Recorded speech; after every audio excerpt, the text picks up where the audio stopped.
مکہ کے ہلچل والے شہر میں 6 صدی عیسوی کے دوران خدیجہ بنت خویلد نامی ایک قابل ذکر خاتون رہتی تھیں۔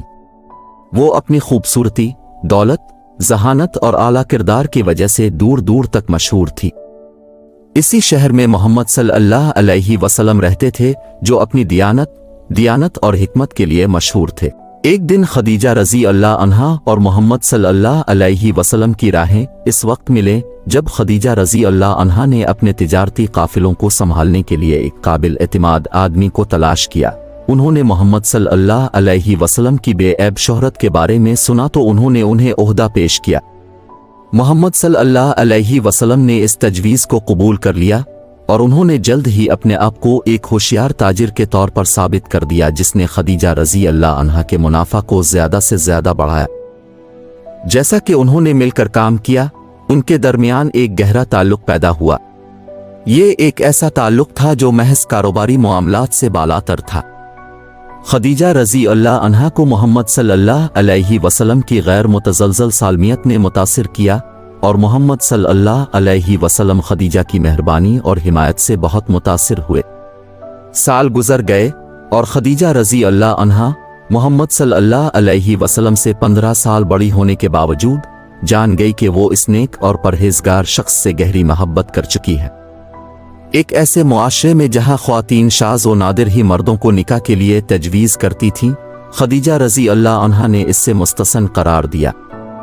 اپنی قریبی دوست نفیسہ کے ذریعے انہوں نے محمد صلی اللہ علیہ وسلم کو نکاح کی تجویز پیش کی، اور اسی طرح 595 عیسوی میں محمد صلی اللہ علیہ وسلم اور خدیجہ رضی اللہ عنہا ایک مقدس اور بابرکت رشتہ میں متحد ہو گئے۔ ان کی شادی ایک دوسرے کے لیے غیر معمولی محبت اور عقیدت کی مثال تھی۔ محمد صلی اللہ علیہ وسلم اکثر خدیجہ رضی اللہ عنہا سے پیار سے بات کرتے تھے، اور اب صلی اللہ علیہ وسلم نے ان کی زندگی میں کبھی دوسری شادی نہیں کی۔ وہ ان کے بچوں کی ماں بنی اور ان کے اتحاد کو 4 بیٹیوں سے نوازا گیا: زینب، فاطمہ، رقیہ اور کلثوم کے ساتھ ساتھ 2 بیٹے قاسم اور عبداللہ، جو افسوس کی بات ہے کہ بچپن ہی میں زندہ نہیں رہے۔ حضرت خدیجہ رضی اللہ عنہا کی محبت اور حمایت محمد صلی اللہ علیہ وسلم کی زندگی میں بنیادی حیثیت رکھتی تھی۔ وہ بڑی بے یقینی اور سختی کے لمحات میں ان کے ساتھ کھڑی رہیں، بشمول غار حرا میں پہلی وحی جب انہیں نبوت کی دعوت ملی۔ وہ ان کے لیے چٹان تھی، ان کی بااعتماد تھی اور ان کے آرام کا اٹل ذریعہ تھی۔ 610 عیسوی میں جب محمد صلی اللہ علیہ وسلم کی عمر 40 سال تھی، اب روحانی غور و فکر اور مراقبہ کے لیے مکہ کے قریب جبل النوری میں غار حرا میں اعتکاف کرتے تھے۔ رمضان کے مہینے میں ایسے ہی ایک اعتکاف کے دوران تاریخ کا دھارا ہمیشہ کے لیے بدل گیا۔ جبرائیل علیہ السلام غار میں محمد صلی اللہ علیہ وسلم پر ظاہر ہوئے اور اللہ کی طرف سے پہلی وحی نازل کی۔ لرزاں اور مغلوب ہو کر محمد صلی اللہ علیہ وسلم کو الہی پیغام موصول ہوا، جس کا آغاز الفاظ اقرأ آپ پڑھو سے ہوا۔ یہ انکشافات ایک نئے دور نبوت اور اسلام کا آغاز تھے۔